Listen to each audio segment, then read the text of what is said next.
Welcome back to Visual Trigger.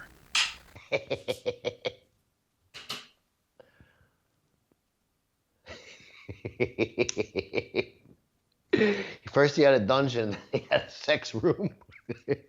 He's like, oh wait, I think I gotta switch rooms. Now he's in the dark room. For him to be day drinking than it is for me having just woke up literally 45 minutes ago because I had to feed a baby goat at 2:30 in the morning. We have a special needs baby goat. Oh, He was a two for one. Dude, okay. the other one's this like literally that big. This dude's this big. Oh my God. I mean, his mouth is canted, so he can't, because their growth is tied to their mandibular success in eating. The other goat, yeah, he's fucking huge. Next one's this big, and this little dude is literally he's a tiny. His name is Munch. So is he a runt? He's something. I don't know. I'm not a goat doctor. All I know is, do you know that they don't whinny at night? Yeah, because of predators. Oh, that makes sense. Yeah, like the white trash piece of shit in his green ass little prelude that goes 2 a.m. Dude, I'm gonna wait for that son of a bitch. I swear. I mean, it's like a fucking Pinto. Do you even remember what a Pinto was? A fucking Ford Pinto? So who's Jamie McCarthy besides someone who's in the United States Space Force? I wish. If I was younger, I would apply. I always wanted to go to the You Marine. wanted to be a biologist, right? Right? Yeah. Yeah. I took biology in school, and then I realized there was no money in it, and I was like, womp womp. So then I became a photographer. Yeah. I mean, besides that, how did you get into photography? So, funny thing is, I kind of graduated high school, didn't know what I was going to do with myself. Was hanging out kind of a rough crowd. Yeah. So I said, I can't afford college. I was in a single family. My mother passed away when I was young, and my dad was paying all the bills. So I said, how do I get to college? So I joined the Marines. And I ended up getting hurt. I blew out my ACL ligament in playing football on the base. Not even, no combat or nothing like that. I didn't even get that far. So then I was kind of laid up. I was on crutches for 6 months, and I happened to go visit my uncle, Patrick McMullen, who happened to have a big, photography business going on. And I stopped by his house one day, and he was looking through slide film with a loop, and he's like, you know who these people are, these hip hop people. And I was like, oh shit. I was like, that's Cypress Hill and House of Pain. And I started naming.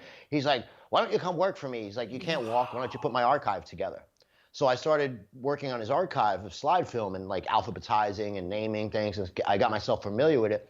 And then eventually I started playing around. I always liked taking pictures, but I never thought I would do it for a living. I just like to document history. If we had parties, or, you want to remember good times, because my memory's not that great. So your memory's pretty good. Moments.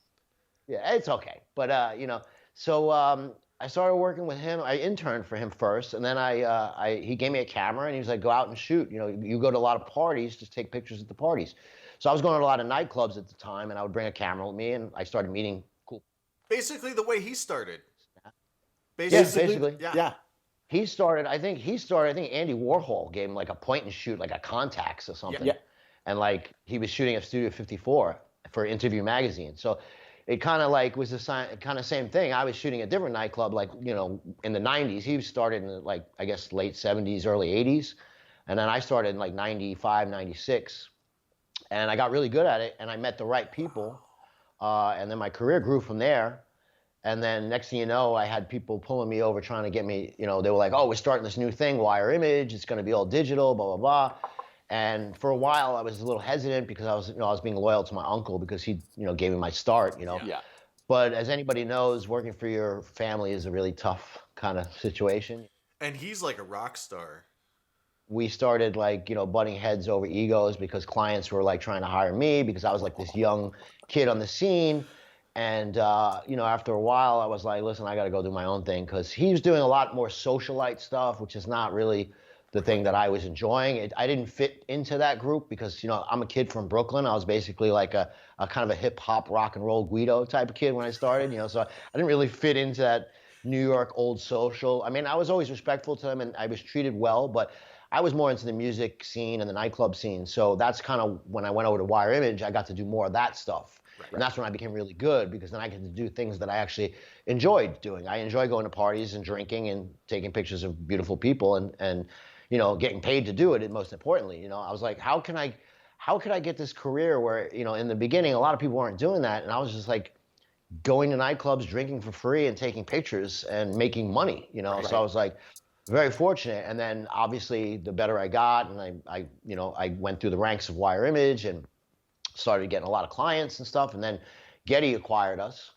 And that was like, already 14 years ago or something like that. And I've been at Getty ever since, rocking and rolling. Yeah. So did you go through boot camp? No, I did pre-boot camp. You were pre-boot camp. You hurt your knee, and they're like, "Ciao, pal."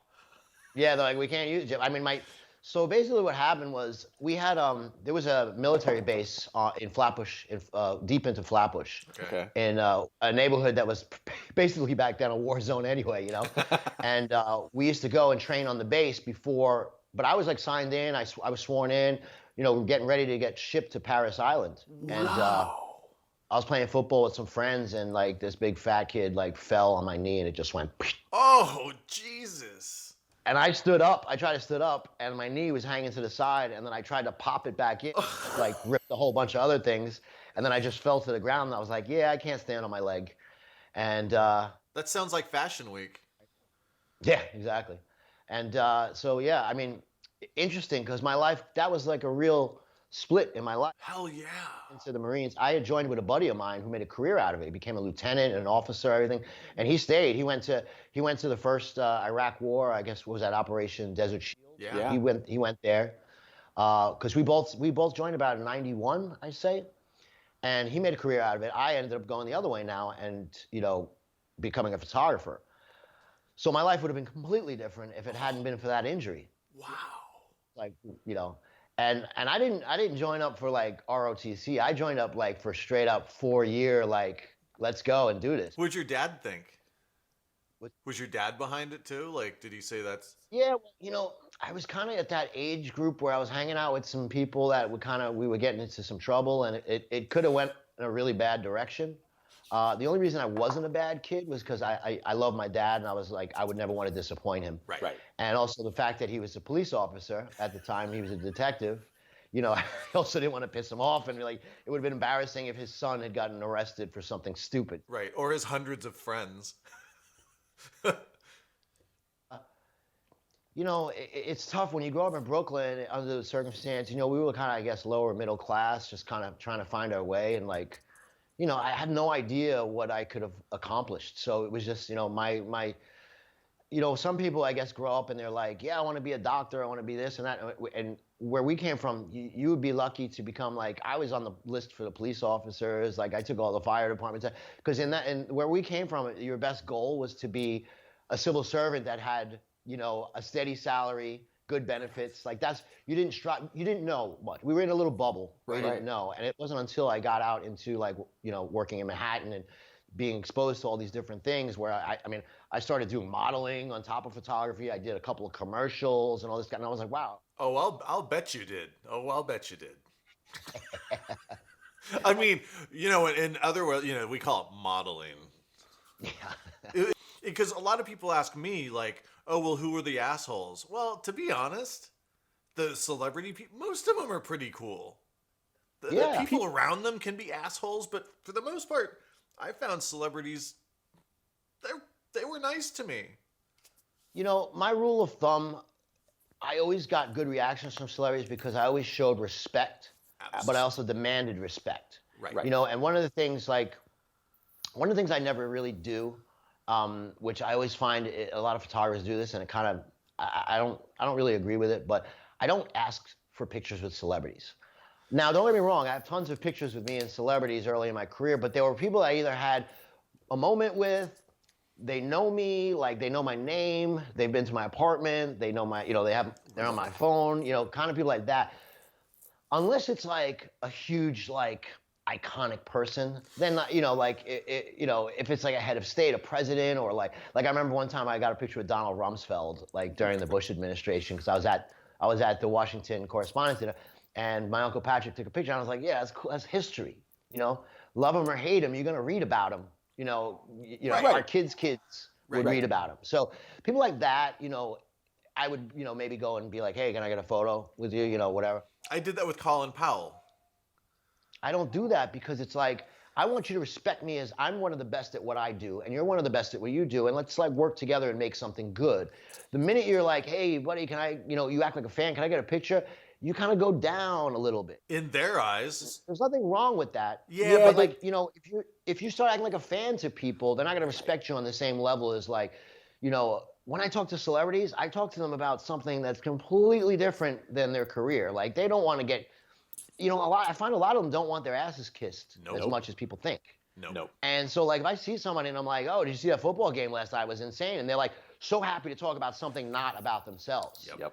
Now, on the other hand, if they're pitching something, then they want to talk about themselves. So like if they're promoting something or something new, another thing I always find that's funny is I find the most obscure reference that I could say to a celebrity to get them laughing sometimes. Like, you know, they could be big movie star known for a certain movie, but I'll find like a crappy independent movie that they did, like some B horror movie they did 20 years ago. And I'd be like, yo, you were so awesome in X, Y, and Z. And they'll be like, how the hell do you know that? You know, it's like, and they get a kick out of that. And sometimes, you know, that'll really get a good reaction from somebody when they want to take a picture. Well, Sean Penn, he was in this crazy movie where he was like Hitler. And so when, I was shooting him and I was like, dude, I swear 2 nights ago I saw this. You were like Hitler or something. He's like, bro, wasn't that a trip? And then, I mean, you know, he, just like you said, we talked about that and that was crazy. And he's not even a bad guy. No, he's not. I mean, listen, you know, a lot of times, you know, I tell this to people also, a lot of times people say, oh, who was an asshole? Who was that? I said, you got to understand something. Sometimes they just don't feel like getting photographed. They're people too. I mean, there's days I wake up, I look like crap. I don't want anybody in my face. And I'm just a regular nobody. You know what I'm saying? Right. These people have to deal with that 24/7. So, yeah, you might be in a bad mood. And that's why I'm always respectable. And I always ask people, like, hey, you mind if I take a photo of you and so, whatever? And if they say no, I'll be like, oh, I'll catch you next time. And they remember that. And then the next time they're like, yo, this dude was cool. He didn't bother me. And then they give it up for you. You know, and it's just having a common, you know, courtesy to another fellow person and not, you know, a lot of people treat celebrities like they're this cardboard cutout that you can just go and take a picture with, or, you know, they have feelings too. They do. You know, and it's like I said, I can't stress enough. I always try to convey to the point that, like, you're doing a job, I'm doing a job. It might be a pain in the butt right now, but let's get it over with and do something good. And then, you know, like I go to an after party for something and I'll be like, hey, I tell the publicist, I want to do all the pictures in the first 15 minutes because I want people to be able to sit down, eat, and drink. And I don't want to bother them when they're having fun. You know, the point of the party is they're supposed to be celebrating their movie premiere or whatever it is. Right. So it's like they do know they're there for press. So I'm like, hey, I'll go up to somebody and be like, hey, I know you don't want to get photographed all night. Let's do these photos right now, knock it out, and then you can go enjoy and you won't see me for the rest of the night. And that usually works pretty good. It doesn't work with everybody because some people want to have the control and be like, I want to eat first and I'll talk to you, you know. And then, you know, they just don't want it done. And then I'm like, all right. And then they're already in the car when the publicist is like, hey, did you get that picture? But like Drew Barrymore one night, I asked her if we could take a picture and she's like, oh my God, I feel like I've had 3 drinks and I'm just not feeling it. And I'm like, that's cool. And you know, the publicist is up my ass. Like, did you get Drew Barrymore? And I'm like, she didn't want to take a picture. And even though they're the ones who hire, well, I mean, now I shoot pictures of fucking sheep and goddamn grapes. But, you know, back in the day, those publicists hired us and our duty was to them because they were paying. However, if someone doesn't feel like they look good, I don't want to take their picture because you're going to see it. Their personality is not going to translate. First of all, if you take their picture and they don't look good, they're going to look like crap. Even if they look good, but their personality, they're going to be like, you know. And I know you get it. Some people are like, well, aren't you just a paparazzi?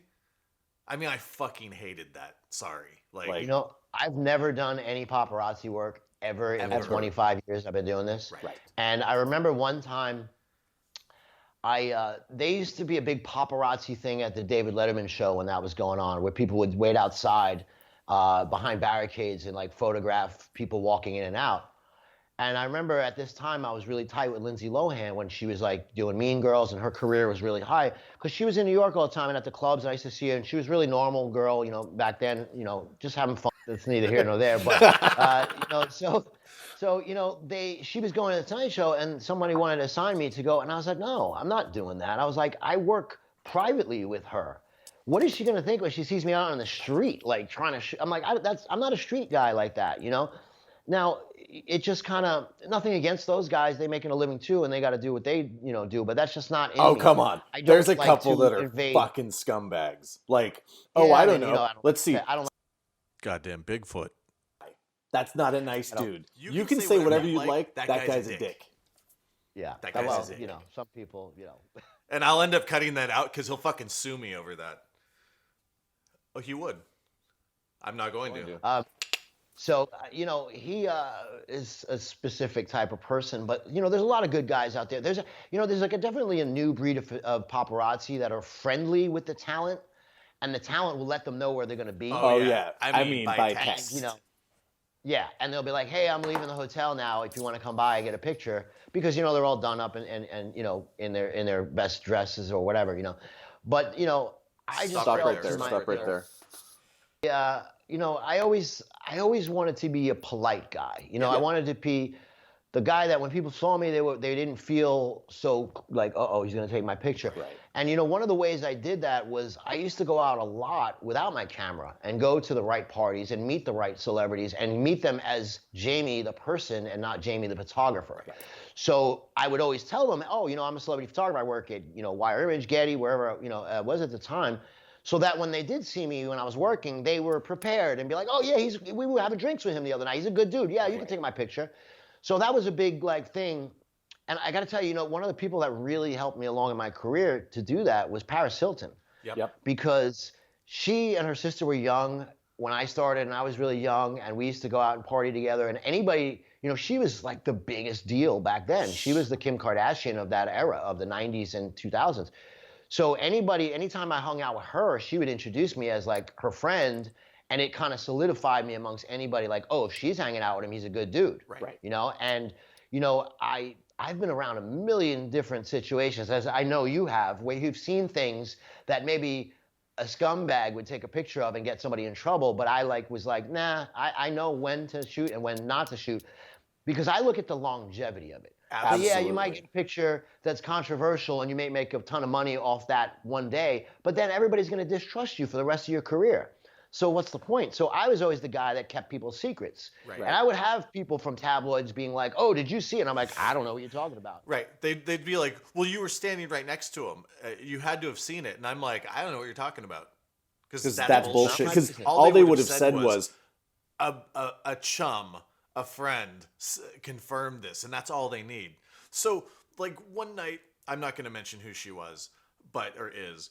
Her manager was like, dude, why aren't you taking pictures? And I'm like, hey, dude, why don't you look at your client? She's double fisting fucking drinks, and there's a cigarette in each hand. If you want me to make another $50K tonight, which probably would, go ahead, but maybe get hair and makeup in here. Let's touch her up, and then let's not take pictures anymore because it's clear what she wants to do tonight. Bitch wants to party. So the manager was like, he was like, holy shit, you're right. And I'm like, I know I'm fucking right. I mean, she's a mom. Like, give her a fucking break. One of the things that is funny too, there's a lot of celebrity or event photographers, whatever you want to call us, that don't understand that the world doesn't revolve around them. Like, Dude. They'll come to a concert and they'll complain that this lighting sucks. The lighting's not for you, bro. Nope. The lighting is for the concert goers and the artists. The people behind you. So you got to work around that.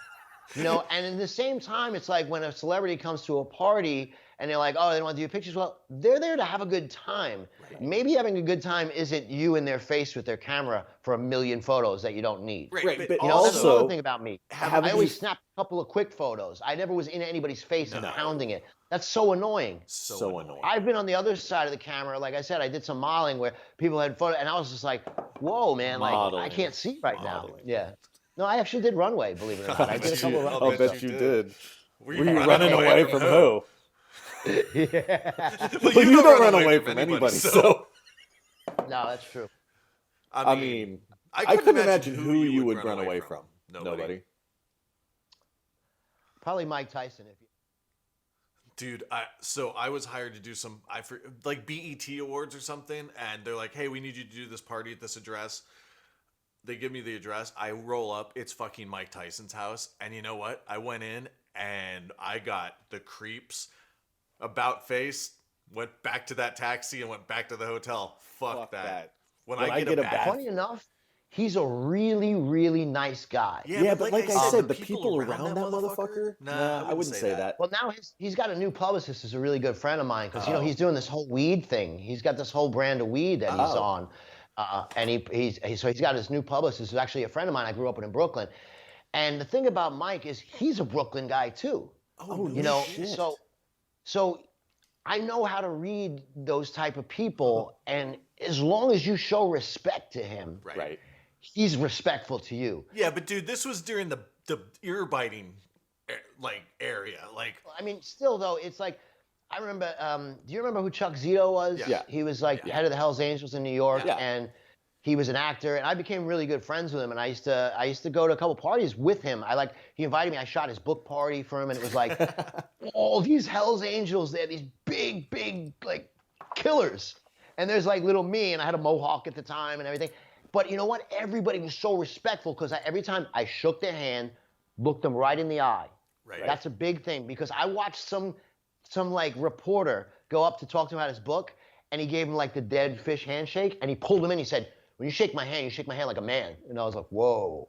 And that guy turned white. He was like, but there's certain people, these tough guys that like a Mike Tyson or like a UFC fight, they just want to show respect, and you show respect to them. And that, I learned that a long time ago in Brooklyn with the thugs that I used to hang out with and, those kind of people. So, bringing it forward into my career, like one of the main things I always say is I'm always respectable to people. And in turn, I want respect as well. Goddamn Bigfoot. Yeah, well, yeah, we had some fun times in Brooklyn. Oh boy, it ain't. I mean, thank God it's not like that anymore. But there was a couple of times in the old days when New York. But that was 80s, dude. That was, Hell's Kitchen in the 80s. That wasn't a great place to be. Right. But before Giuliani really cleaned up the city. I know a lot of people don't like him and stuff. I thought he was a good mayor. I mean, he ruled with an iron fist, but he cleaned it up. He got the crackheads away, got the prostitution away. The Disney stores started popping up. It became family friendly. Right. And people complained about that, and I was like, why? I'd rather have it where families can walk down the street and be safe and go into the M&M store and buy candy, instead of seeing a peep show on the corner and some crackhead. Like, nobody wants that. Yeah, where you used to But, there's always these, there's these New York purists who's like, oh, like the old days. I'm like, no, nobody likes that. I like New York now. Maybe not. I liked it like 5 years ago. Right now. Yeah. Well, I still plan on coming back, just not for a little while. Yeah, listen. So I was watching this morning. Cuomo was on. We had 84 deaths in the city, overnight, which is the lowest we've had. Yeah, since yesterday, 84 deaths, which is the lowest we've had since I think March something. Yeah. So we've peaked and we're going down. The intubations are down. The hospitalizations are down. So we're it's looking good. Again, anybody in that 84 people had lost a family member, I feel for you. Oh, dude. But in the grand scheme of things, what is it, 3.9 million people in this city? Yeah. It's a very low number. How many people died of alcoholism yesterday? How many people died?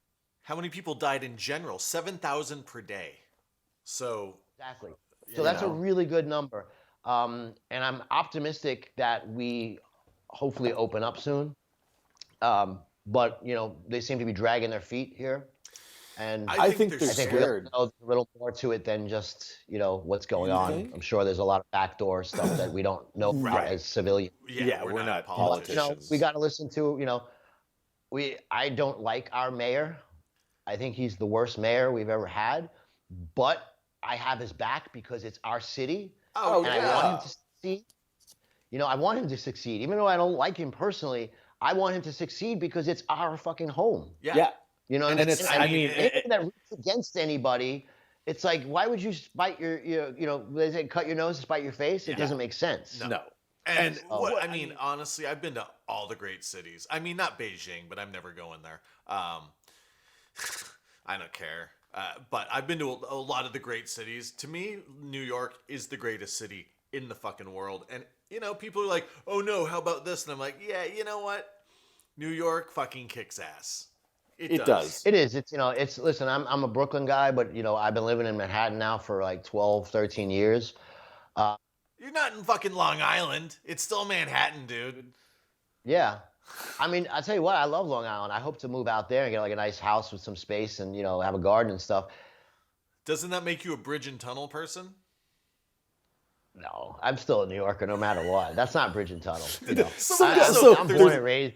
There's a guy from not from here, but he always like, well, I'm a New Yorker, and I'm like where in New York? And he says, I'm like, that's upstate, motherfucker. You're a New York Stater. You are not a New Yorker. Well, he was from Buffalo. Yeah. And I'm like, you're not in New York. The majority of New Yorkers aren't real New Yorkers. Right. Like, nobody's born here. Everybody's either born in Brooklyn, Queens, or even. Well, actually today, what am I going to do today? Today I'm going to go, we're going to dinner at a friend's house. Actually, one of the dudes who was the biggest winemaker in Oregon for a long time. Totally cool guy. He agrees with both of us.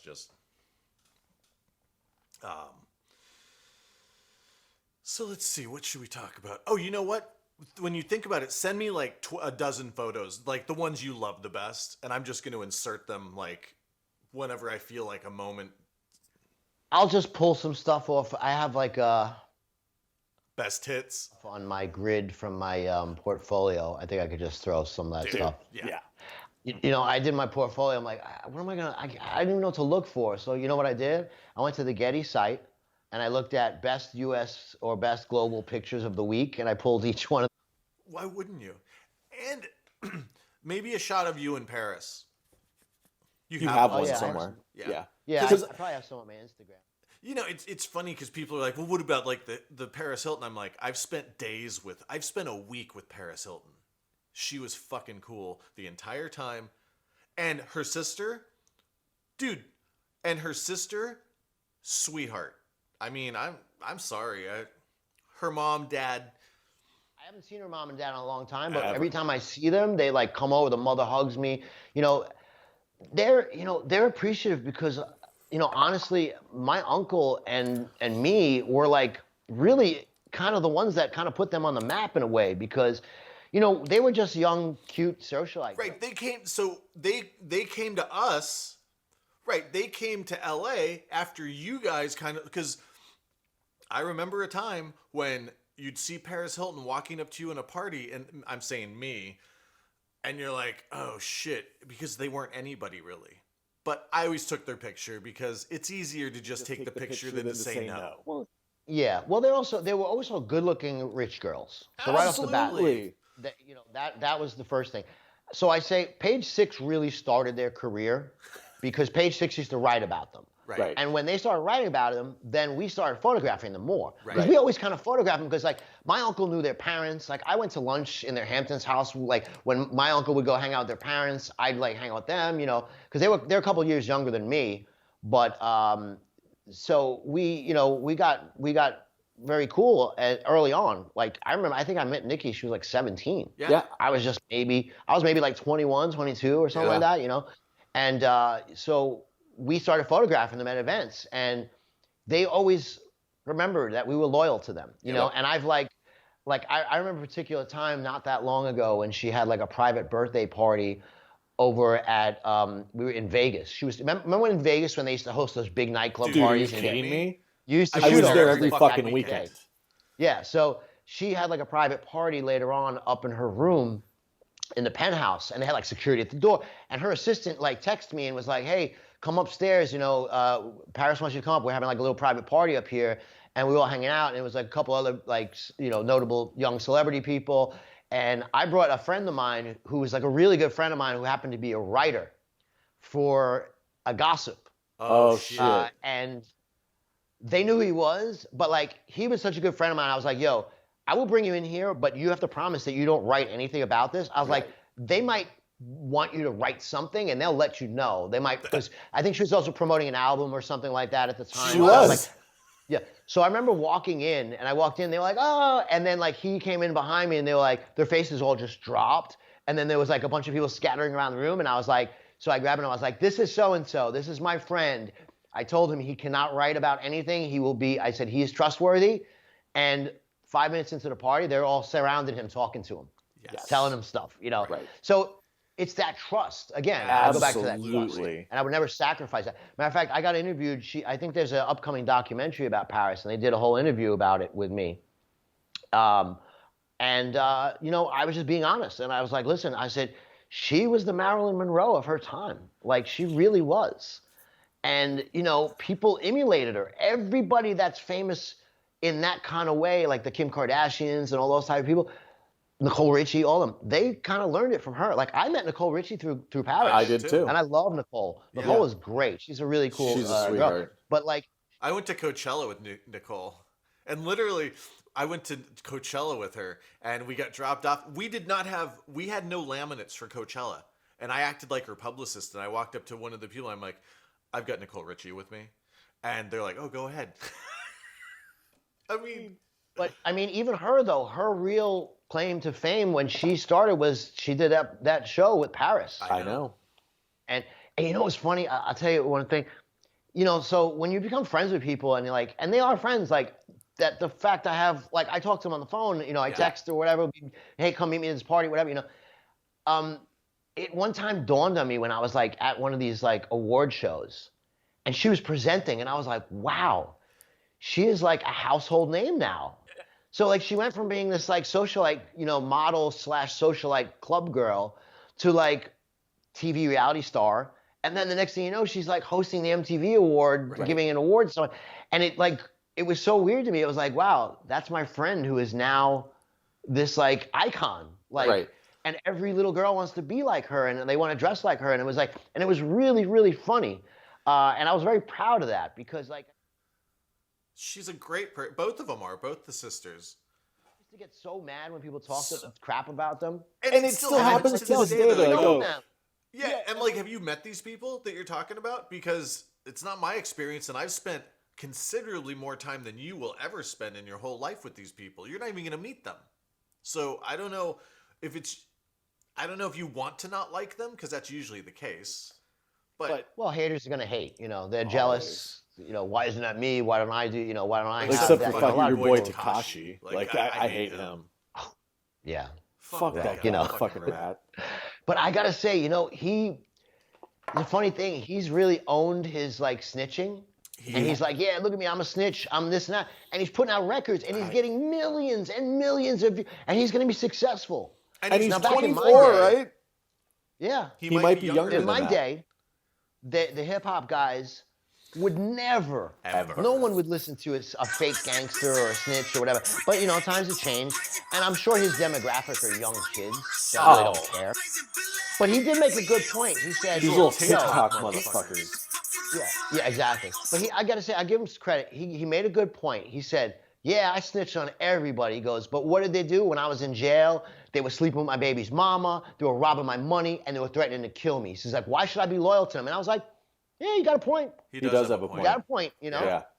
I just don't like rainbow hair. For getting involved in that aspect anyway, because he was, funny enough, I don't like any of the real. I'm not really into the new hip hop like stuff. I'm an old school hip hop guy. Like when they used to have like stories and real more than a 2-minute song, and real NWA, dude. When I first heard NWA as like a 19-year-old, I was like, holy. I think I was 20, and I was like, fuck is that? I never heard. I mean, there was like Devil Rock. You remember like Devil say like, biting heads off of bats and shit. But then these lyrics, you're like, holy, yes. Yeah, and I loved it. I like Ice-T. I used to love Ice-T. All that hard, all that like South Central, Oakland and Compton stuff that was coming out that time. Now, like I said, we grew up in Brooklyn, and it wasn't as bad as they had it over there. But, we had our tough guys and our time and stuff. Yeah, well, I didn't, not for Bed-Stuy. I didn't live there, thank God. But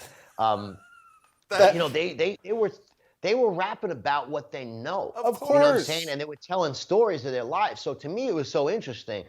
I can't get behind like some dude that's singing about his Bentley and his diamond rings and all this kind of stuff because it's rented.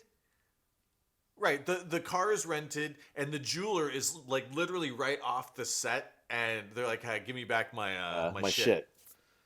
See, I have a friend who makes the fake Cuban zirconia stuff for the hip hops, which is also expensive, but he made a good point to me. He said, I get so many clients because a lot of times these guys get robbed and they don't want to wear this $100,000 jewelry, or they're up on stage jumping around and diamonds are flying out and there's 10,000 there, 10,000 there, flying into the audience. So a lot of times they get pieces that are cubic zirconia, but they're so well made, you would never know. I didn't know that. Matter of fact, Tekashi got busted one time because he had this big piece, and there's a gun, like it's a little like infrared gun that you test the diamond quality with. Yeah. And like he thought it was like $100,000 necklace because the guy that sold it to him was like, and they were like, he's like, nah, that can't be fake. And they're like testing it. It was fake. It was like cubic zirconian. So it does happen, And I understand that. That's what people do. I mean, like you're smart. It's actually a smart thing to do if you want to buy, because nobody's gonna question. They're going to be like, I'm not going to go walk up to someone with a cubic zirconia gun. Hey, dude, you wouldn't even get that close because, we both know the security are 6'9", 500 pounds. And they're not, some of them are friendly, but some of them. Yeah, it depends. It depends on the performer because it depends on who they are. Yeah. Like if you go with somebody that's like with Puff Daddy or like Jay-Z, but that guy knew different me. kind of security. What's that? Puff Daddy, his security knew me. Yeah, they're cool. They're all cool because they're professionals. Absolutely. It's a difference when they take their big buddies from the street and make them their security, or they hire real security. Right. Oh, one of them actually lifted me up to get a shot because I couldn't get the shot. And I was like, dude, I'm not that heavy. Like, I'm sure a guy like you can pick my ass up. And he like, boom. Boom, boom, boom. He said, did you get the shot? And I'm like, I think it's pretty good. It was him in a crown. In a fucking Burger King crown. It ran everywhere. He always that was Halloween. He always dressed up with a crown. It was fucking Halloween. He's a good dude too. I think so is nice. A good dude. Real nice guy. A good businessman, smart guy. I think he still owes me some money though, but whatever. It's fine. There's a lot of people that owe money to photographers, that. I gave my kid I say this, but like I do have some pretty close friends who are photographers, but I told her, I'm like, don't lend your gear. Don't fucking let them shoot for your clients. And don't lend them money. Because my kid's a photographer too. Yeah, she's good. I like her work. She shot with us for Fashion Week. She did. The real Fashion Week. Yeah. She got to shoot for Reuters. Well, actually, Larry got her to do 1 week with Getty. She does, and she has some credit on Reuters too. She was like, Dad, the Washington Post and I'm like, yeah, that's what happens when you shoot for the A team, Exactly. We're blessed that we have an agency that's great. I see people putting out crap and it still runs. I'm like, and that's not the photographer, that's the agency. That is. And people don't realize that because there's a lot of good photographers out there, but for one reason or another, they don't work for good agencies. And I feel that a lot of the time, it's not the skill of the photographer, it's the presentation. It's also the social skills. It's social skills, too. When I go to a black tie event, you see me, I always dress up nice. I put a tuck You're always nice. Maybe a red flower, a pocket square. I dress like my hair nice. And then you look at some of these other guys. You were a model. Yeah. You look at some of these other guys, and they come in and they're like in sweatpants and stained T-shirt. And they smell. Yeah, and it's like, who are you going to hire? The guy who looks like the celebrity from the party or the guy who looks like he just rolled out of bed, Right. So I don't understand why people don't understand that. We do work in a business that image is really a big part of it. Image is brand. It's the brand. Yeah. And it's like, that's why they have to do photo approvals and stupid things like that because they're worried about their image. So it's like, shouldn't the photography be worried about their image too? It's part of the presentation. If you're not even in photography and you go for a job and you go to meet somebody that's hiring, and you wear a nice suit and tie, and you look respectful, and you speak well, and you look like you know what you're doing, versus the guy who comes in off the street and is like, yeah, so how much you paying, blah, blah, blah, and he's like in a T-shirt and sweatpants. You're going to be like, well, that guy looks like a professional, and this guy doesn't, and I'm going to hire that guy. Not even knowing what the skill set is, just by looking at the person. Right, but that guy wouldn't almost ever, unless he was working under some credential, I don't think they would have been allowed where we shot. That guy who just walked, I never saw anybody like that, and a lot of times if I did and they start pissing me off, I'd just get security to fucking remove them. I don't fucking care. There was this one guy who was like a pap or something, I don't know, but get the fuck out of my way. Like, I don't have time. I don't think I poured as much as you poured. Yes. Me too. Yeah. Working for other people, bodyguards, whatever. They're always good, and they always know that I do the right thing, so they don't got to worry about me. But even when I don't know the security, and I walk in with like a black suit on and a nice crisp shirt, and they let you, go ahead, because you look like you belong. That's yeah. And that's part of the whole thing. It's like, and I think a lot of my success has been from presentation and personality, more so. I mean, No, dude, you sell yourself short. You're a good photographer. I've always told you that. But I don't like to be that guy that's always bragging about their work, because we know a lot of those. Oh, holy shit! And how often do we see them on Facebook? No, they're never the best. I talked about that with a friend on street photography forums. The loudest fuckers on there, never the best, but the biggest self-promoters. And how many self-promoters do we know? Yeah. I mean, I can go through. We became friends at Sundance, right? Didn't we become friends at Sundance?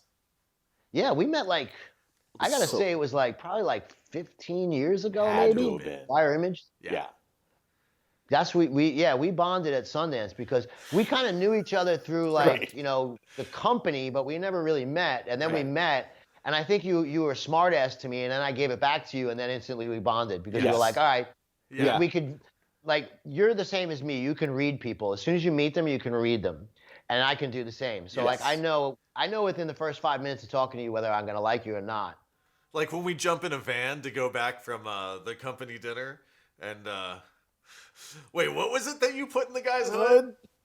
Oh, fillet of salmon. Fillet of salmon in his hood. In his hood. Stunk up the whole place, and he said, "Oh, it stinks like fish in here." And everybody in the van knew except for him. Dude, and he was so mad. He deserved it. Oh. He deserves that promoters 100 times that. And I mean, so your condo, people don't know this because they would only see the pictures from Sundance. They didn't know the backstory. So we all stayed in this fucking place. It was a complex. What was the name of it? I don't even care what the name was. But they were these condos. And you and unnamed others always had every single fucking night until 4 a.m. How many times were cops called?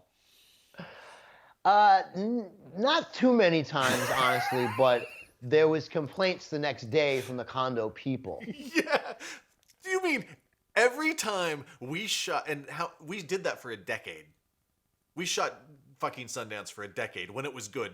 Now it's it was so much. It was like sleepaway camp. It was. Because, the work was hard. We worked hard. We worked all day hours, and all night. 10, 12 hours a day. Right. But then we partied hard at night, And I'll never forget, one of my favorite Sundance stories was and you'll remember this, we went to the steakhouse. There was 6 of us. And we went to the steakhouse. It was my birthday, because my birthday always fell in January. And it just happened to fall on Sundance, and we all went out to celebrate my birthday. It was me, you, DJ, and a bunch of other people. I can't remember who else was there. But I remember some B-list celebrity was there at the table next to us. And you had I think a Leica at the time, and you were like, hey, can you take a picture of us? And he took the picture, and somebody at the table was like, do you know who that was? And you go, yeah, I know who that fucker was. I've been taking his picture all week. He might as well take ours. And I just lost my shit. But he was cool. He actually, do you remember his face? He was like, yeah, I want to make a good picture of you guys. the way you said it out loud, you're like, yeah, I've been taking this picture all week. This fucker could take a picture of us. And I never forget that. It was so funny. But didn't he laugh too? Yeah. He was one of those cool people. I can't remember. He was like one of those guys that like you see on every TV show. Like I wouldn't even say he was a B-list. He was just he was a TV actor. Like a character actor. And, you know, but you know what? And when we did we were there when Banksy painted a few of the walls there. Yeah, I didn't even know it at the time. I didn't even know who that was. Yeah, I actually saw it happening, and I don't know, after one of these little things, I don't know, like, why I didn't take that picture, but I just sat there and watched. I watched. What the fuck is this guy doing on Park Street? Fucking painting a wall. And it wasn't just one dude. It was a group of, like, 5 dudes. I knew something untoward. Yeah, there's got to be a whole team. I mean, the way they put stuff. Looks like one, right? But this thing... 10 years old, still works. Even with like current technology, this is a Sennheiser. I have a boom mic that is right above. You can't see it. Fucking fantastic. Sounds like, dude. Not bad. That's what I'm hearing right now. Yeah. It sounds fucking great. It's a Lavar or something. I forgot what it's called, but it was like $20 on Amazon. But it's like the professional one. Right. And see, what people don't realize is just those little tiny things that they add up to the sum of these things. Dude, it doesn't take much. And I want to get into doing more. The feedback from the webinar I did. Yeah. And I'll put a link. Can I put a link to that in my description on YouTube? Okay. Word in there or whatever to do it, but the overwhelmingly positive, and I was kind of worried. I was like, you know, I'm just talking about regular stuff. I was like, is anybody gonna care? Is it gonna be boring? But so many of the stringer photographers called me up and be like, oh my God, I learned so much. And I was like, really? I was like, you know, when we're doing this as long as we are, it's just second nature to you, and you don't realize that the little pearls of wisdom that you're giving people are effective. Right. And it's just like, it's things like, you know, that little things that I said about, you know, my approach or how I dress or different things. And people really took stuff away from that. And it really made me feel good that like Absolutely. They were like, you know, like friends of mine, peers who maybe not in this business as long and are like freelance photographers, literally like took the time to call me up and be like, oh my God, that was great. You know, and even just the comments, like after the fact, they sent me the chat of everybody putting in. Everything was positive. Like, oh my God, the beautiful pictures and all this kind of stuff. So I was really happy about that. So I was like, you know what? I bought like a lot of this lighting and stuff to do this kind of stuff. And I was like, yo, I want to do more stuff, like, you know. And so I mean, the only things I had in the cuff was yours. I was planning to do this one for a while, and then the other one. So I bought all this equipment. I'm like, well, now like I'm good at it. I'm good at talking. I can sit here and talk all day. You should do your own channel. Yeah, I'm thinking about it. Maybe, you know, it depends how much more we're locked down. You know, it doesn't even matter. I started the one I did. I have 25 episodes. I've only published 19 of them because I asked a lot of professionals how you would do this. And they're like, make sure you have 10 or 15 in the can, so that way people aren't just like waiting for something. And it's been, because I used to have a blog with about 10,000 followers, and I remember that. It went through a lot of iterations because I went from a platform and then they'd piss me off and I'd be like, fuck this, I'll go do it on my own. Then another platform would be like, oh, post here, and they'd piss me off. So because one of the guys was like, why'd you walk away from it? And I'm like, because it got weird. You know, you get 150 comments. I don't have time to they all expect a reply. Fuck that shit. I don't have time for that. That's why I don't do Twitter. Everybody's like, oh, you know, do you want your Twitter handle on the webinar? And I was like, nah. I haven't heard enough time responding to Instagram and responding to Facebook. But at least I know that people on Facebook are friends and like clients, associates. Twitter, I have such weird followers on Twitter. Dude. Like so many weird followers. So funny story. You know the actor Tom Holland that plays Spider-Man? Yeah. Really nice kid. Really, really nice kid. So before he became Spider-Man, he did a movie with Chris Hemsworth, who plays Thor. And they did this movie called Heart of the Sea, I think. And it was like a Moby Dick movie, right? And I went and I did the after party of that. And I'm a big Marvel geek, and I love all the comic book movies and stuff like that. I know you hate them, but I like them. And I put a picture of them together because I knew he was going to be Spider-Man in that, thing. So I posted it on Twitter when I was using Twitter, and I wrote Thor and the future Spider-Man. And he liked it and started following me. Oh. But I don't use Twitter, so he still follows me for years now. So every day I get these followers that are like tweeting at me, can you introduce me to Tom Holland? And I'm like, I don't really know him. I was like, he follows me, but I don't really know him. And then you read about the people. These weird stories. Right. And there are people that think that they have some weird connection and they go stalk them, which like. Well, do you know what I used to do for a living? I dealt with stalkers. And I did pretty well with them. I'll bet they never stalked again. I'm going to a phrase that you've told me before. Yeah. Fanatic is where you get fan from. It is. So fan is short for fanatic. It is. So some people become fanatical, So I work with Jerry Seinfeld all the time, and I love that dude. That dude is like the coolest guy, one of my favorite comedians, and it was actually a dream for me to work with him. I actually have known his wife when she was a publicist back in the day. So like that's my connection to them. And that's another people I have a relationship with that is very, I keep all the secrets. I'm not, and Jerry is the type of guy you don't want to be in his face. Like I always wait for Jerry to come over and say hello to me. I don't run up to him and say hello. Right. Because just the fact that he remembers my name and comes over and acknowledges me is so cool to me. Because, he's a kind of private guy. And I heard him say it once, and it's so true. He said, everybody wants to come up to me and talk to me because they know me from the TV for all these years. And they think, but it's not a two-way street. Nope. I don't know you. I can't see you. He just said that on Netflix. On that special. Okay, yes. Yeah, exactly. That's kind of his thing. So you know what I would do? If there was A-listers inside, I wouldn't even pay attention to them, but I'd make sure they saw me shoot the C-listers and the B-listers and wonder why I wasn't shooting them yet.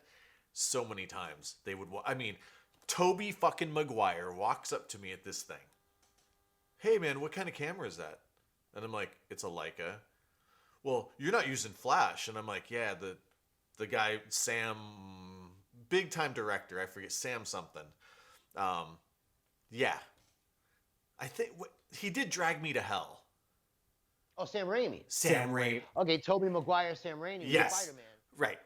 So when his wife hired me to do his 50th birthday party, and he didn't like flash at all. He's like, I'm not a Hollywood guy. I don't want flash. He's like, how bright is it? And I show him, and he's like, yeah, that's not going to fly. He's like, what else do you got that can take pictures tonight? And I'm like, well, I have a Leica and a Noctilux. And he was like, good. That's all you should shoot tonight. I'm like, we're not going to get anything. And he's like, I don't fucking care. He's like, this is my wife who wants it. So I shot everybody except for Tobey. And Tobey was literally like, he put his arm around his wife. I walked away.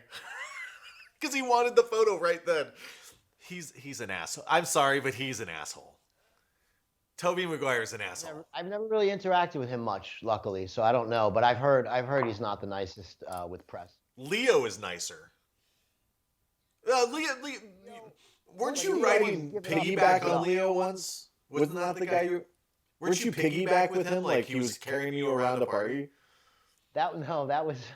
That's a picture that he did that my uncle actually took. Okay. Of, like Lucas Haas. Yeah. Piggyback. I thought it was you. And, like David Blaine was with them and right. Tobey. That was the crew. They had like a 4-man crew that they all used to hang out. That was they were kids. That's when they were doing like Gilbert Grape and stuff.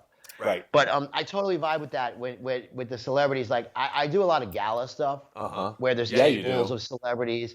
And I remember Demetrius and I, there was one, I won't name her, but there was one particular celebrity who was always a pain in the ass to get photos about.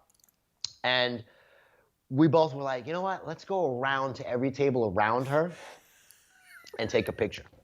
And every time we walk by, you'd see her go like this. Like getting ready. Every time. And we just walk by. Yeah. By the end of the night, she sent her publicist over.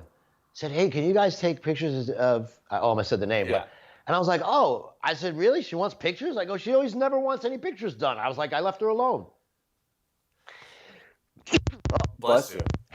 I hope that's not the Rona, bro. No, it's not. You're in New York. Right now, we got a lot of allergies going on, and a lot of people are freaking out about it. Dude, I would fucking freak out about it, to be totally honest with you. Look at that. Got another little hit of scotch going. This one's it's good. So Gaga came to this party, and she was sitting there, and she had like a bottle of Jack on the table, and the publicist was like, "Did you go ask to take a picture?" And I'm like, "Dude, she just got off of like the stage. Like she doesn't have makeup on. I don't want to take that picture." So I had to go approach, and she's like, "Hey, sweetie, did you need something?" And I'm like, "The fucking publicist over there wants me to get this picture, and I know you you perform your ass off for like an hour and 45 minutes. No way you want a picture." So I just have to make it look like I'm talking to you, asking to take a picture. And she's like, "Oh my God, that's so sweet. Do you want a shot?" Yeah, I'll do a shot. And I did not take. Dude, I love her. She's one of my favorites. Not only she's so talented, And but smart. so down to earth. I was doing something with her and Elvis in the morning, right? And I love Elvis Duran. I go in the studio, I shoot with him. They're the coolest. They're like New York staples. I mean, Okay. the I don't Elvis know who Morning, that is. Z Morning Zoo. Z Morning Zoo has been around since I'm a little kid. I was watching some old movie the other day, and like Elvis Duran was in it, and he was like so young. He was like 20 years old. That's how long he's been doing this. Wow. Great guy, fantastic guy. And Gaga really loves him because he was one of the first people to start playing her stuff. So she's so loyal to him. She always comes on his show. So I remember one particular time, we go in the studio, and I would be shooting with like a mirrorless camera, shooting while they're talking, And usually when we do a private thing like that, we'll go over the pictures as like a photo approvals or whatever. Yeah. So I remember Gaga was talking, and it was very light at the beginning, but then they started getting into some deep stuff about drug abuse and stuff like that. And it got, the room changed a little bit to the point where it was like, it got heavy. So I put my camera down because I felt it was inappropriate to be snapping away pictures while somebody's pouring their heart out, because I'm a human being and I respect other human beings. And she turned and she looked at me and she saw me do that. And then included me in the conversation with the other DJs. Yes. So she would talk to Elvis and then talk to me and talk to the other people in the room, like, because I put my camera down. So fast forward, like, half an hour later, I go to my computer, I download the images, I pull up my selects, and she comes over to do the approvals. And now I have my hands on the computer. She puts her hand on my hand and she says, "I saw what you did in there. I appreciate that you listened and you weren't taking pictures." Yeah. And I said, "Yeah, of course." I said it was getting deep and I didn't think it was appropriate to be taking pictures at the point. And she goes, "I know," and I appreciate. And she kissed me on the cheek, and then went over to the pictures and approved every single photo. And she said, "I'll see you later. I got to go to the next thing." Yeah, and it was so cool. No publicist, just her. The thing about her, there's another older iconic person that we both know, not a very friendly person, who they always compare her to. I think that Gaga is a million times more talented. Absolutely. A million times more of a human, actually. And I mean, I'm sure there are other people, but they probably are hired by her that would disagree with us. I'll tell you another Gaga story that shows how human she is. I think it was Bergdorf Goodman's made a special Gaga store. It was Gaga's Playland, and it had all these cool things and abstract like toys and little models and everything like that. And I was working with them that day, and I spent the day with her. And we went around taking pictures in this thing before it opened to the public, and then she did a big ribbon cutting. So when we were going around to check it out before the actual public was allowed in, she brought her mom. And she's walking around, she's like, Mom, look at that, look how cool is this? Mom, oh my God, Mom. She was so excited about it. And she was interacting with her mom. And then at one point, the owner came over with his like kids, and he had like a whole bunch of kids and friends, friends and family there. And she like stopped what she's doing to go say hello to the kids, not even knowing that they were the owner's kids, because everybody's gonna kiss the owner's butt. Yeah. She didn't know. She just saw a bunch of kids there, like standing there, like in the corner, scared to come and talk to her because she's and she went over and she got down on her knee and she was like, "Hey, and it was not for press. It wasn't for me. It wasn't for anybody. It was just another human being being a human being. And I will respect her forever for that. Yeah, and I just thought it was great. I mean, and like anytime I've ever worked for her, like she's just been always so fantastic, like just so easygoing. She gives it up. I never forget. Somebody did a book with her, and for some reason, the photographer who did the book on her didn't want any photographers indoors, right? Oh, dude. They made a press line like out in the street. They put a barricade up. And I remember it started raining. And I was like, oh, we're not going to get nothing. She's not going to stop in the rain. Get it? She comes out and stopped for us in the rain, getting rained on so that we could get our pictures. Yeah, but she's a human. She's a nice person. Like, I think she's a Brooklynite too, if I'm not mistaken. Oh, I don't know. You know all that stuff. Something, you know. Was there a moment that kind of defined, like, you know, after working for your uncle, was there a moment in your career that you're like, yeah, I did the right thing? Like, this is. Well, yeah, it's kind of funny that there's a funny story. So when I remember when I left my uncle, he kind of gave me his blessing begrudgingly, but he was like, well, you're gonna be a small fish in a big pond now. And I was like, all right, well, and I knew that. I knew going in I had to prove myself to Wire Image because they had offered me this great contract for a lot of money, way more than I was making there. Yeah. Probably double what I was making there. But that's what they did. They did that. Yeah, well, they did. They wanted the best. They wanted to get everybody, and then, you know, what the end goal was. Because I came from Berliner. That's how I ended up. And you were at AP also, right? Yeah. You were doing AP stuff? And Reuters. So, I remember I was like, I really had to, I mean, you know, as a photographer, you can't really rest on your laurels. You're only as good as your last shot. Yeah. You know, you can't say, oh, I shot this in, you know, 1990 and it was amazing, and then you don't get anything. So, you know, coming in, I knew I had to earn the respect of my new crew. Now, the photographers all knew me because I worked alongside, you know, Kevin and Demetrius and Theo. But the bosses, I needed to get their respect. So I remember I was shooting this. It was like 2 weeks into my starting into Wireless, and I got hired by a client that I worked with over at McMullen's. But since I was at Wire, they hired a McMullen guy and they hired me. Yeah. And that week, I remember, was like the first week that the Olsen twins had like come into age where they were like out at events now. Yeah. And I did this big event for Coty, the fragrance company. And I was friendly with the Olsen twins because, again, I was very young as a photographer. There weren't a lot of young photographers back then. And they were young girls. And I had worked with them a couple of times in those 2 weeks so they saw my face around and they were like friendly and I'd say hello. And they were nice little girls, you know, they just came onto the scene. They were like very, you know, babe in the woods type of thing. And I was like, yeah, I got to get some really cool shot with them. Let me think it. And then just as I'm like trying to, you know, because, you know, when you walk into an event, you're like, all right, who's here? What's the picture? Yeah. You know, what's the real selling picture? Because you can take 100 pictures, but it's going to be one picture that's going to really detail that whole event. Unless it's like a big event like Oscars or something. But like if it's a party, it's always usually one. But even the Oscars, there's one picture. If you think about it, there's one picture. But they run it a lot. But yeah. So in this case, Jennifer Lopez comes in, and she was really hot at the time. And so I said, all right, I got to get them together. This is going to be a huge A-list shot if we do this. And she was sitting on one side of the room, and the Olsens were sitting on the other side of the room with like a lot of security because they were young girls, you know, and they needed security to keep fans and whatever in place. So I walked up to the girls, and I was like, hey, guys, you want to meet Jennifer Lopez? Oh, my God. And I was like, you know. I did the same thing. They were like, oh, yeah. They were excited. So I said, hold on. So I walked up to Jennifer, and I was like, hey, you know, the Olsen twins are here. They'd love to meet you, you know. And she was like, oh, yeah, you know, yeah, I'd love to meet them, you know, whatever. So I went in a small huddle of security and the Olsen twins, like a round circle. We pushed through this crowded party to get to Jennifer Lopez. I let them say hello to each other. They started talking. They sat down. I sat the girls on each side of them. Bookends.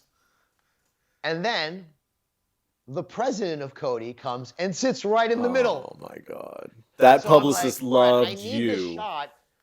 I need this shot because it's my client and that they need that.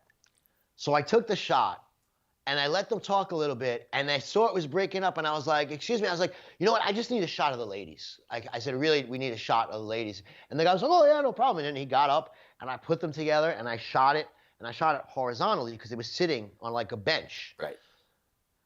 So I run to the editor. I was like, post this right now. And within 5 minutes of it going up, I get a call from the CEO of Wire Image, Jason. Yeah. He's like, dude, how did you make this shot happen? Then Mazer calls me. Then this one called. They're like, yo, great job, right? That picture ran double truck in every one of the weeklies. People, Us, Inta, whatever was around, double truck. And it was like, this is why you hired me. Right. And I solidified it that day. There was never a question why they needed me on that team. And that was it. And I felt there. I said, all right, I earned it. Now they know what I'm about. I gain the respect. Nice. And I'm going to keep doing what I do. Yeah. And that's what I'm good at. I'm good at, introducing people and making, combination photos. I like doing weird combinations of kind of funny, things. I remember years ago, one of the funniest pictures I ever took was we were at like Time 100. I still work for Patrick. Uh-huh. But I worked with Patrick.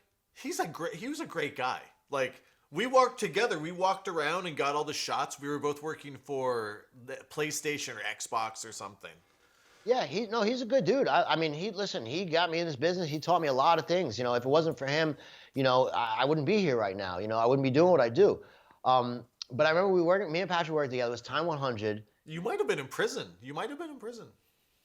Perhaps, yeah. Or dead. As a model. Yeah, exactly. No, a model prisoner. So I remember Dr. Jack Kevorkian was there, and Tom Cruise was there. And we introduced Tom Cruise to Jack Kevorkian, and jokingly Tom Cruise goes, "Oh, I love your work," joking around because you'd expect Kevorkian to say that to Tom. Tom, he's a funny guy. Some people criticize him for his religious things. I don't criticize him. Always nice to me. He's always been he's one of my favorite celebrities, one of my favorite actors of all time. Great guy, is so good with the press and the fans. I've watched him stay an hour signing autographs on a press line, and the publicists are trying to pull him away, and he's like, no, I got one more, and he's just a really good guy. He knows how the game plays, very solid guy, and I was like, but it was so funny, that picture of him and Kevorkian is just one of the most random pictures that I've ever taken in my life. I think you have to send that, because I want to put that in here. I can find that picture at this point. It's film. It's in Patrick's archive somewhere in a slide, He didn't ever put it on the archive, because I think his archive's with Getty now. He's working on it. There's so much content. He's just, having people hammer away and chip away at some of these pictures. But he's got a lot of my stuff in that archive is really cool stuff that I haven't seen in years. And one day I hope one day when he gets it all digital, I'd love to see what I got in there, Yeah, you should have done that where you're sitting on your ass for 2 fucking months, dude. Oh, I can't even get near his stuff. It's packed away. It's it would be so much of a nightmare to even get involved in that. Because he's got his own ways of doing things, and it's it's not the way other people do things. So. Well, he came from an analog. You came from you were shooting film. And I guarantee you that made you a better photographer. Absolutely. And if you look at some of my old stuff, it's not the best stuff. I've captured really good moments, but I feel like when I had to go to Wire Image, I had to be a good photographer. I had to be a competitive photographer. And that's where I learned the most stuff. And I think that was the turning point, because when I worked for Patrick, it was more about just getting a picture, capturing a moment. And he taught me the basics of how to be a photographer at a party and the personality wise, but he's not the most technical photographer. So I learned that from trial and error and other people and reading and trying, different things, trying to push cameras to the limits that that we could at the time, because you remember how the old digital cameras were. Oh, dude. The CCD was this big. It was the postage stamp, it was 3 megapixels. And you used the Nikon D1. Yeah. It was 2.78 megapixels. It was an N90S. It was a film camera, N90S. Then I had an F5, and then I switched to Wow, digital. you had an F5. Yeah, I had a D100. I had the D1X. Oh my God, what a piece of shit. And I remember, I spoke about this on the webinar the other day. I remember when I finally, because a lot of the magazines we were working with, Vogue and all these places, they still wanted the film. They would send a messenger and send the slides, Yep. And I remember the initial thing when I flipped out and I was like, I need the digital camera. We got to transition to digital. And I spoke about this the other day. I was at a J Records party, and I was shooting for the house, and a Wire Image guy before I was there, I won't mention the name, but one of the founders of Wire Image was there, an LA guy, and I set up this shot. It was They had just introduced Alicia Keys for the first time. Oh my God! And that little troll went right over your shoulder. He did. He said, "I set up the picture. I shot the shot. He shot it from the side. Of course he did. His picture, they're looking at me. I have the eye contact. Better picture. But his ran the next day on the cover of the Post because, full page Post cover, because he had it up. Mine was still getting processed while his was up on the site. Right. So I came home from that LA trip and I said, I need a digital camera. I said, we're missing out on things. I said, the world is going to change and we're all going to be selling digital images online. Yep. And him being an old school guy, my uncle, he was like, nah, that's not. And that was probably a majority of the reason I left, because I was like, I got to follow the technology trend. You know, because I think about it sometimes, if he would have done what I said and started a website and started selling it, he would have been the original one, and he would have probably sold to Getty, and he would have probably, you know, made millions of dollars, whereas that's what Wire Image ended up doing, you know? Yes. So, you know, I mean, hindsight's 20/20, and nobody really knew how this was going to take off. And we still don't know what the next thing is going to be. You know, who knows? After all this Corona stuff. It's going to be fucking selfies, dude. They're all going to just shoot selfies. Like GQ. GQ did selfies. Some other model did her whole shoot by herself. I mean, it was her fucking assistant, but whatever. Didn't that dude, what's his name, Robert Pattinson, do something like? Did his own dude, I'm sorry. Those pictures were fucking banal. I did, because I look at everything. I find there's some celebrities that are really good photographers. Brad Pitt's a good photographer. Brad Pitt. James crazy dude on Twitter. James Wood. James Wood. That son of a bitch still owes me 2 rolls of film. Yeah, he was at Sundance and he was like, you got an extra roll? And I'm like, I got 2 rolls of Triax. He's like, I'll take those. And he fucking took him out of my hand. It was like Tic Tacs. I had a thing of Tic Tacs. Fucking Leo took my entire thing of Tic Tacs. Fuck that. No, he like took it and was gone. And I was like, did he just take my Tic Tacs? Like, I mean, it's funny you mentioned. When I was saying some celebrities are good photographers, I was thinking Brad Pitt, because I remember the first time I ever photographed him was at one of the Vanity Fair Oscar parties, and he, like, the first thing he did, he came over to me, he goes, what kind of camera are you using there? And he's like, and he said, do you buy this at Sammy's? And now I'm not an LA guy. At the time, I didn't know what Sammy's was. And I was like, no, I get from like Adorama and B&H or whatever, because I'm in New York. He's like, oh, cool. And he's like, can I try it? I think it was the D5, matter of fact. Yeah, it might have been no, it wasn't the D5. What was it? The F5, I think it was. Because it was something new that I had. It was like a brand new right off the, thing. And then he started taking pictures with it and stuff like that. It was pretty funny. Oh, he's such a nice dude. Yeah. Amy Adams is really nice too. I never really worked with her that much. I photographed her, but I don't know her like in a personal capacity. I think there's some like Halle Berry. Like when you're with Halle Berry, dude, there's no prettier woman on the planet, okay? Like Charlize. When you're next to Charlize, you're just like, holy fuck, that is a beautiful person. Like there's no more beautiful than that. I got a great Charlize story. We were at some after party for some movie she did with Patton Oswalt, and we did all these pictures. And then the publicist told us Charlize is not doing any photos at the after party. I was like, all right, cool. We got plenty at the Step and Repeat. I don't need to bother, whatever the case may be. So I'm like, well, I'm at this party. I got nothing to do. I shot everybody. I'm just gonna hang out and drink. It was my friend's nightclub, so I'm sitting at the bar. I'm like ordering, I think it was whiskey at the time I was drinking. And I'm just sitting at the bar talking to the bartender, drinking. It's kind of crowded. And all of a sudden I feel somebody elbow in next to me. And it's Charlize. And I'm like, oh, hey, how you doing? And I had my camera right here. And I was like, don't worry. I was like, I'm not going to, I'm just having it. She's like, no. She's like, I came over here. I'm not worried. She's like, she came next to me because she saw me sitting there like kind of just by myself talking. So she came over. And then we kind of were chatting, like, just small talk. And then, like, Patton Oswalt walked over, and me and Patton started talking about Star Wars because he's a big Star Wars nerd like me. And we started talking about it. And I like Patton Oswalt. He's a good comedian. So I started talking. So now it's the three of us, just chatting. And she's laughing at me and him, our banter. And then she would interject little things here and there. And then Jeremy Renner came in. And he wasn't even part of the movie or anything like that. And he came in and gave her a big hug from behind. And she's like, oh. And then, like, he's like holding her behind. And she says to me, she goes, "You want a shot of this?" And I was like, "If you don't mind." And she was like, "Yeah." I was like, "All right, cool." Brrr. Took the shot, put the camera back down, continued drinking my whiskey, let them talk, continued talking to Patton. And then, like, when she left, she said goodbye to me, and she was really cool. And I was like, awesome, you know? Yep. Because some people say she's tough because, you know, I guess she's that South African, you know, kind of, she's the tough woman, you know, and I think she's a badass. yeah, dude, Fury Road. Oh, dude. Yeah. But I mean, those Chanel commercials, when you see that Chanel commercial and she like like, I'm sorry, like, I know, like, my girl would be like, "Oh, you don't think, no, you ain't Charlize fucking Theron." Like, And the thing is, she's not 20 years old either. dude, she's like 40 something years old and still looks, yeah.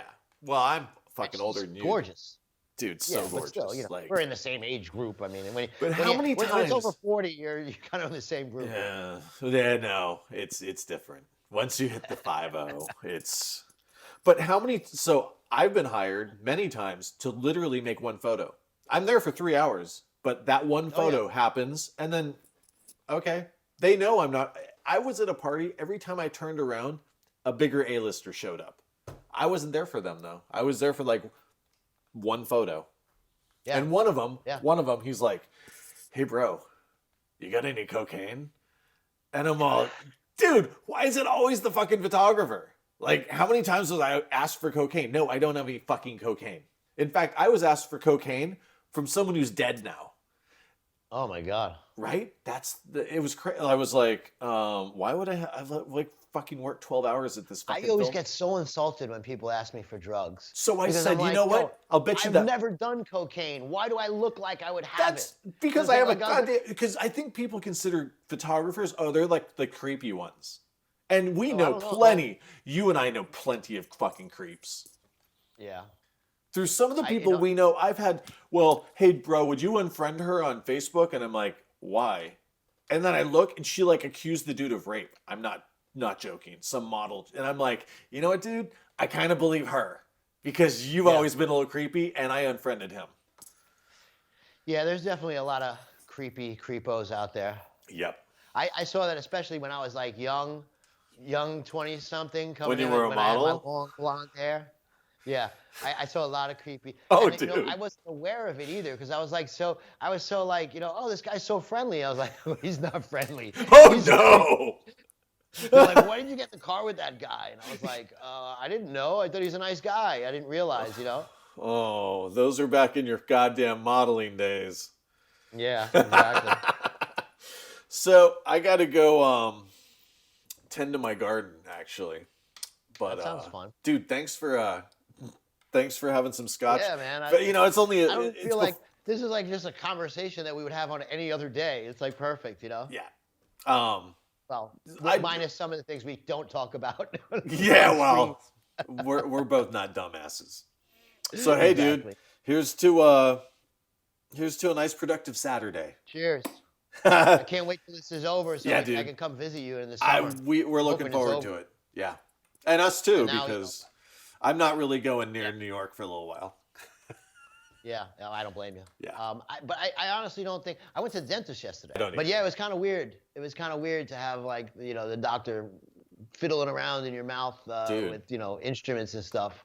That Oh, close. I got a goddamn haircut, right? Well, Hold we'll on. see what- I'm gonna we'll see do what one happens more. in a week. So I get like, so the guy's like, I'm sitting in his chair. He's putting painter film around me. You know, like the film they put on carpet Yeah. with masking tape. And I'm like, the fuck?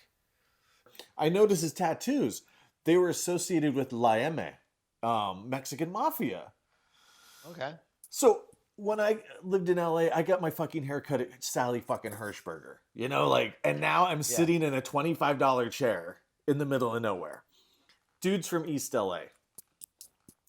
I didn't ask how he ended up here, but like, I've got a dude from East LA cutting my fucking hair. He didn't do a bad job. I mean, No, it looks good. my girl did the sides, but she couldn't do the top real well.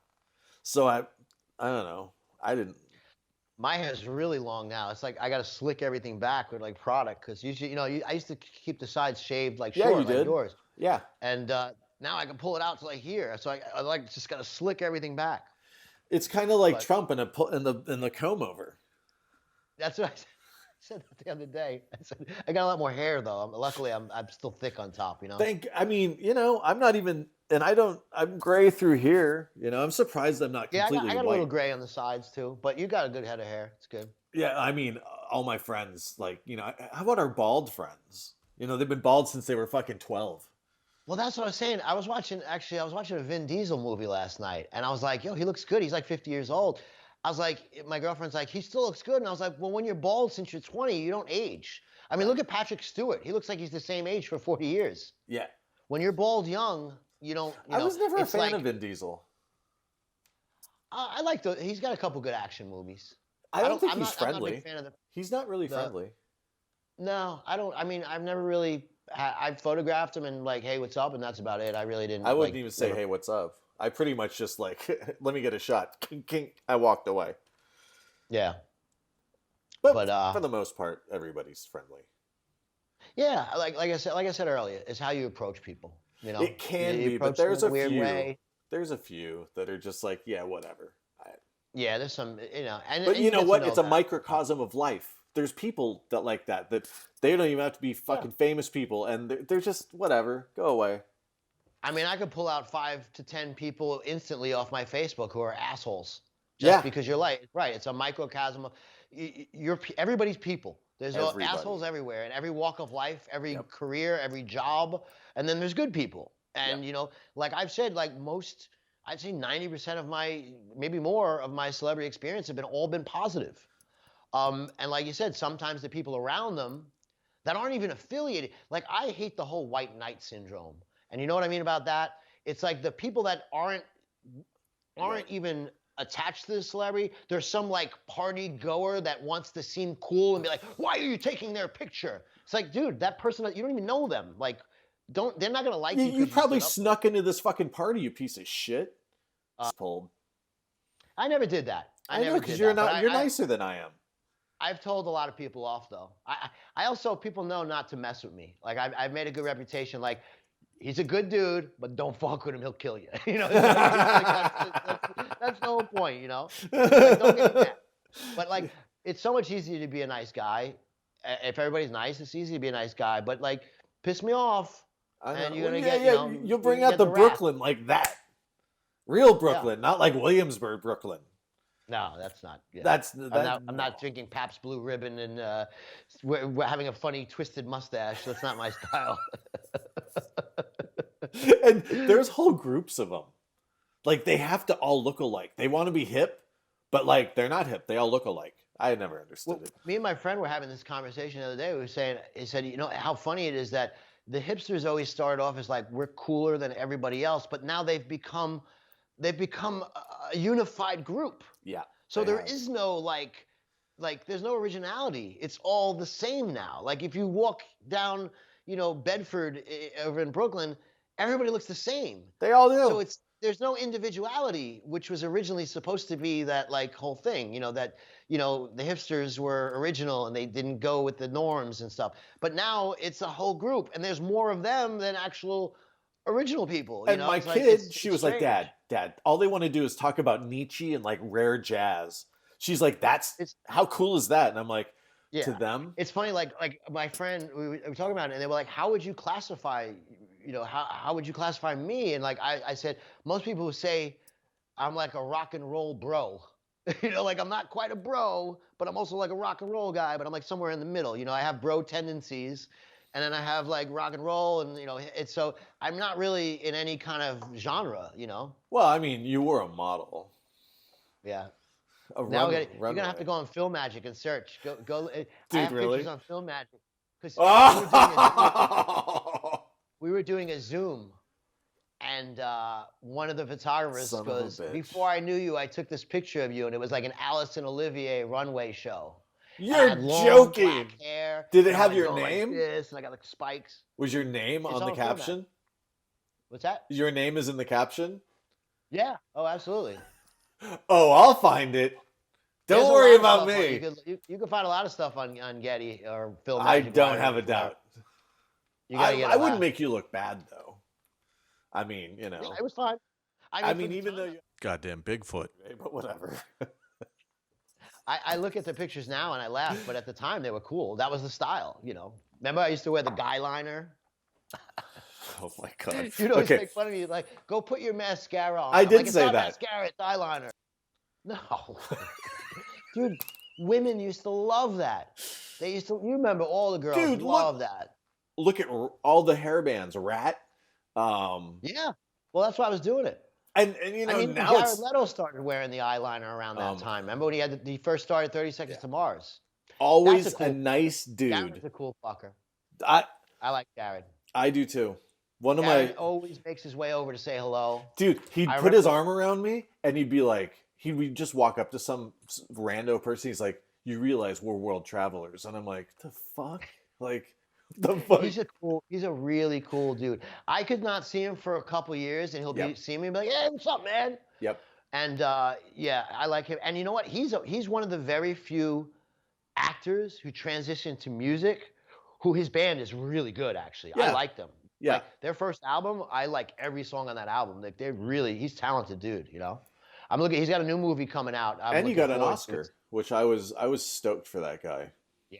Oh yeah, he deserves it. Oh He's yeah. been, you know, I mean, it's patting each other on the back, but I saw that movie, and you know what? He deserved that. Like, yeah, no, he's a really good actor. When they give him the right role, he's a good actor. He's got this new movie coming out that I'm looking forward to.